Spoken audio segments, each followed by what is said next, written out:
Welcome to the special edition of Talk with Todd. We have a special guest on the phone, Lisa Bloom. She's been on the show before to speak with us about her book, Suspension Nation, about the trial of Trayvon Martin and George Zimmerman, and now she's back to speak with us on Mike Brown and the situation that's going on in Ferguson. Lisa, what can you tell us right now, what's going on right now today with the situation in Ferguson? Because we know we get a lot of news, but what is going on right now? I think the most important thing is that the matter is being presented to a grand jury. The grand jury began yesterday, Wednesday, and they're meeting once a week until they come to a decision on whether to charge Officer Darren Wilson or not. We expect that to go on probably through October. This is a regularly convened grand jury, which means they hear all kinds of matters that arise in that jurisdiction. Now they're hearing this one. They're supposed to be done in September. If they're not done in September, this grand jury will stay on through October until they reach a decision in the matter. If the Mike Brown case is prolonged, does that diminish the chance of a conviction for Darren Wilson? Not necessarily. The chances for conviction depend on how strong the evidence is. And we, sitting here right now, don't know what all the evidence is. We know some of it. We know that there are about 5 witnesses who have come forward. 4 of those say that they saw him with Mike Brown with his hands up at the time that the fatal shots were fired. 4 of those say that he was running away from Officer Wilson, not running towards him. But we know that Officer Wilson has a different story. We don't know entirely what his story is, because he hasn't spoken publicly. He doesn't have an attorney who's spoken publicly. He has a friend who's done a radio interview. The police chief has said what his story is, although the police chief has backtracked on that. So we have to piece together what his story is. And we know that the FBI has 40 agents assigned to this case. They're out interviewing witnesses.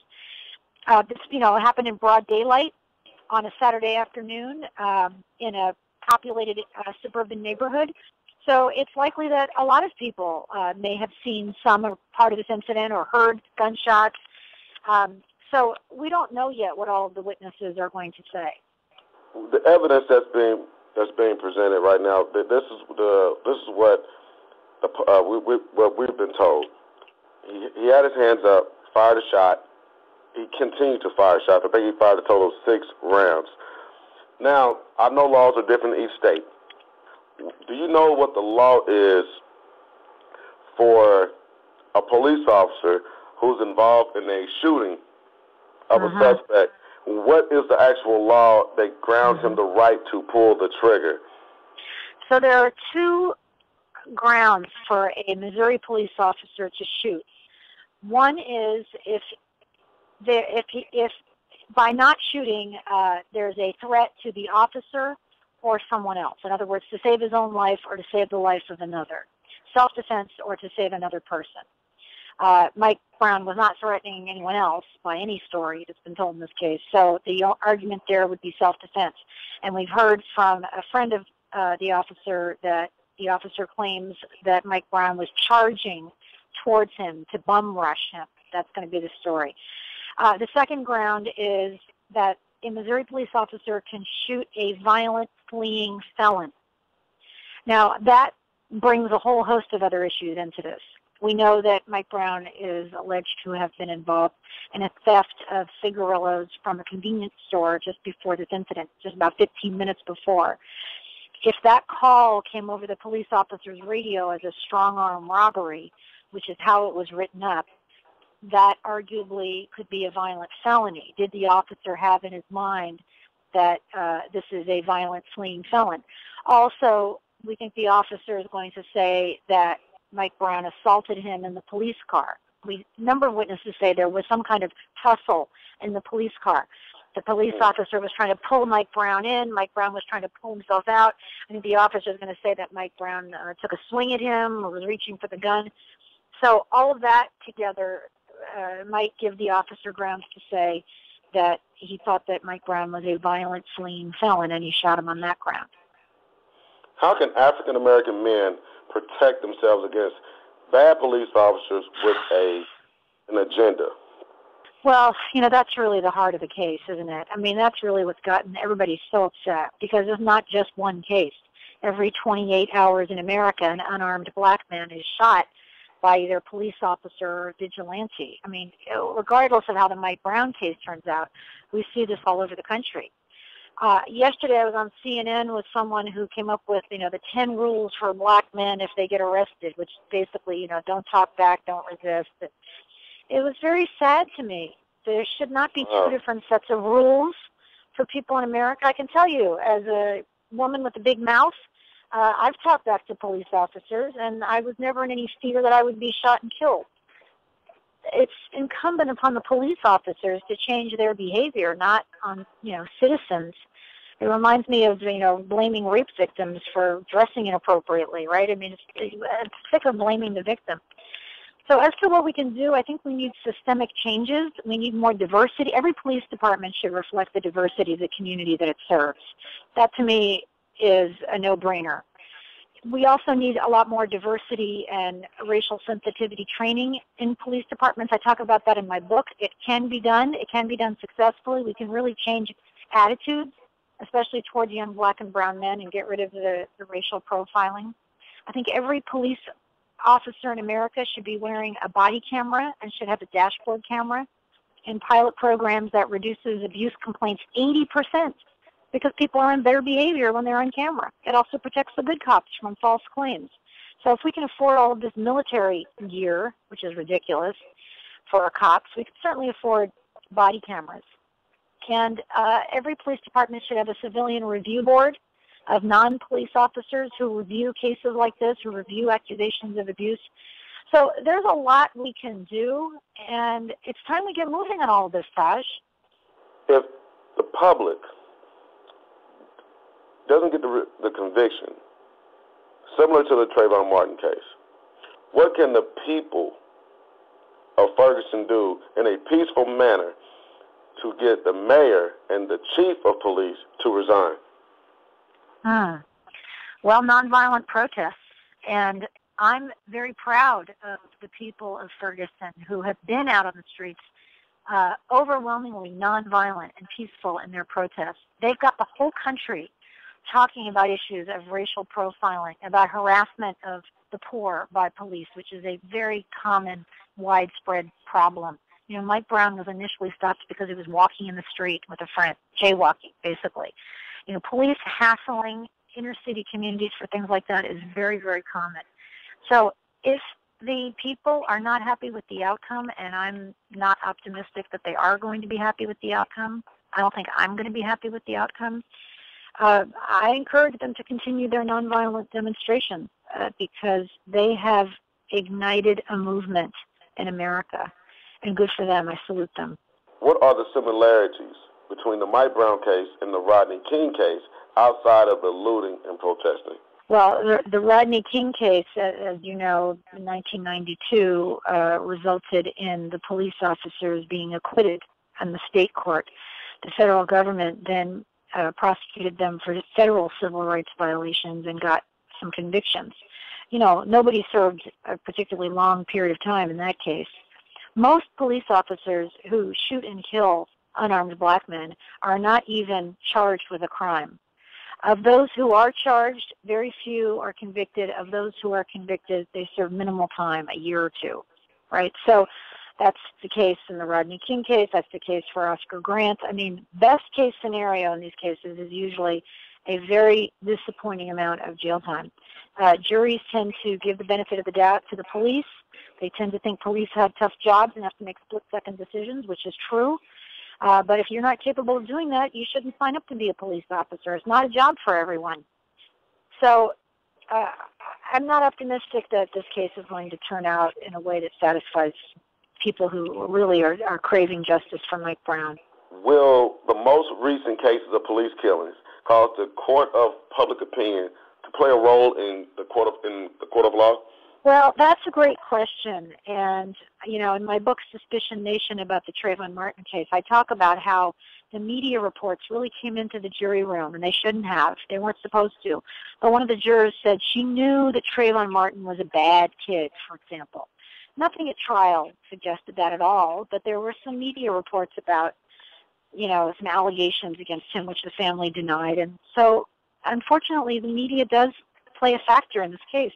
I'm very disappointed that early on the police chief put out the video of Mike Brown taking the cigarillos from the store, and that video has been shown over and over again, probably thousands of times by now, and people have that seared in their mind. And a lot of people are going to say, well, he was a criminal, he was a thief, he got what he deserved.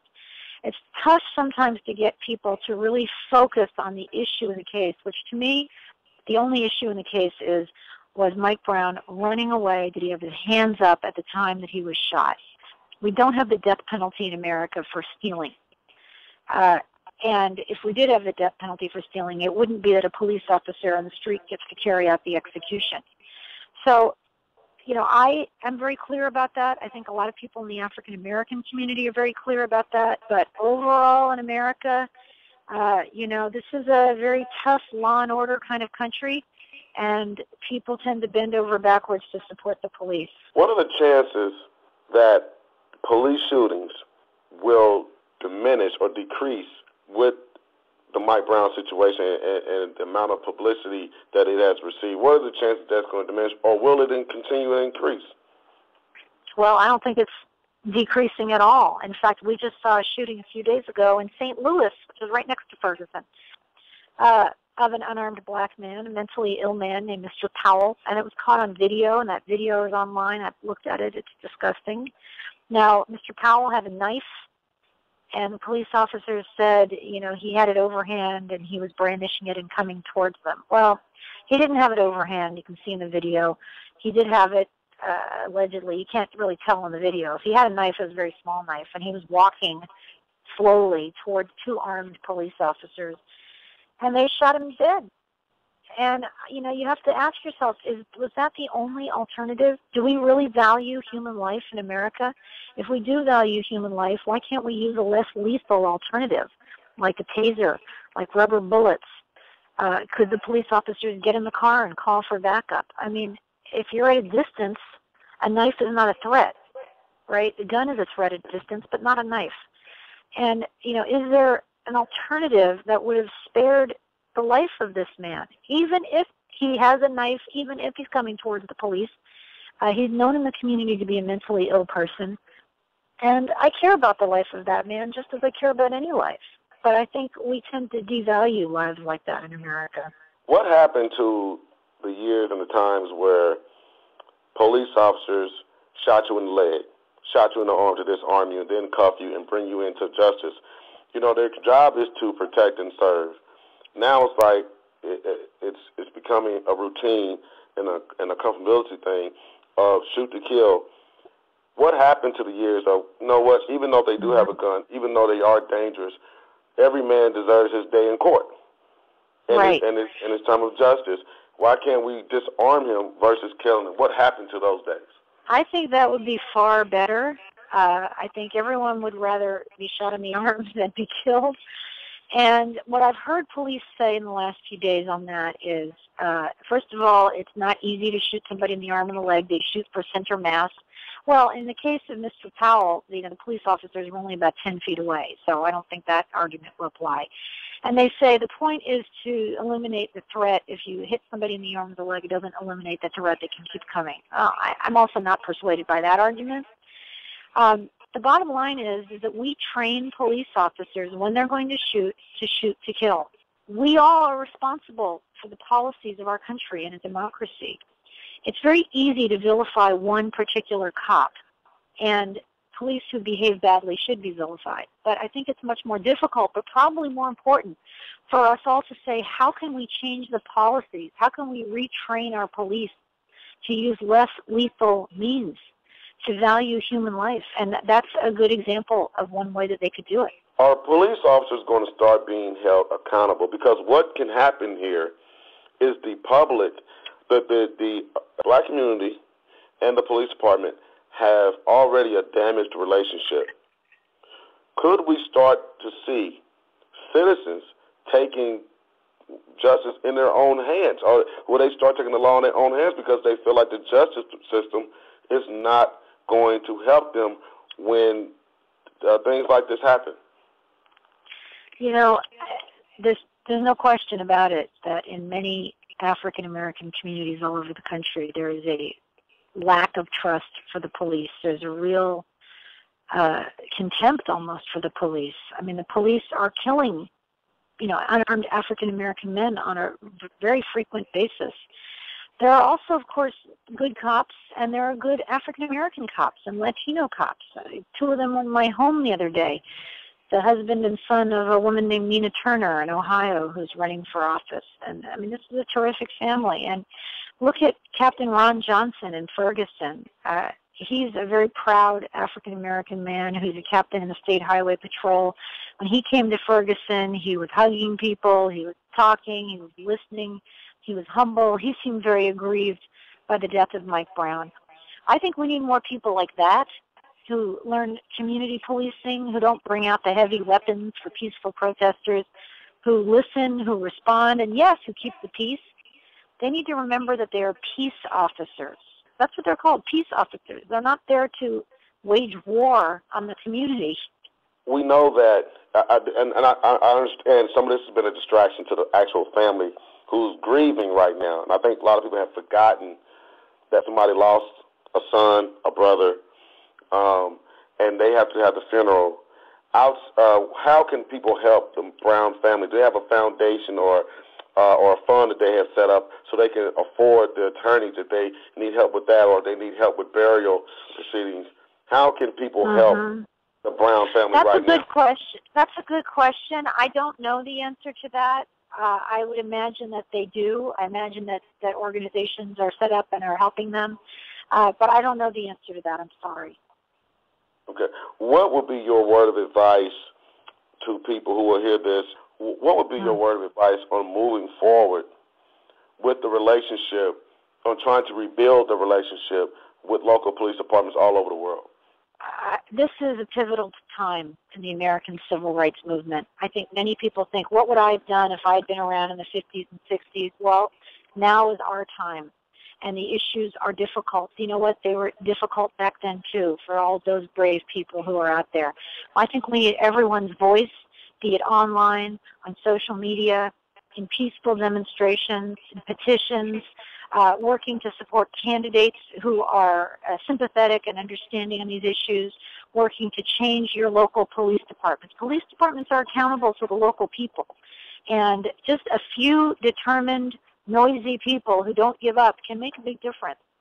And I would say that here in Los Angeles, although we are still plagued with these shootings, we do have a more diverse police department who is more accountable to the community. We had a peaceful protest that I spoke at here last Sunday, and the police officer was actually handing out free water bottles. Compare that to Ferguson. So progress can be made. We're never going to get rid of the police. We have to have police. So it's up to us, I think, in the community to change the policies, to get the body cameras, to get the dashboard cameras, to make sure that they're diverse, to make sure that they get diversity training and stop racial profiling. All of those changes can happen, and they are happening piecemeal all over the country because of committed citizens. That's what we need to do. Follow Lisa Bloom on Twitter, @Lisa Bloom. Thank you, Lisa, for your time. I appreciate you. And hope you come back again. Thank you so much, Taj. Thank you so much. Have a good day.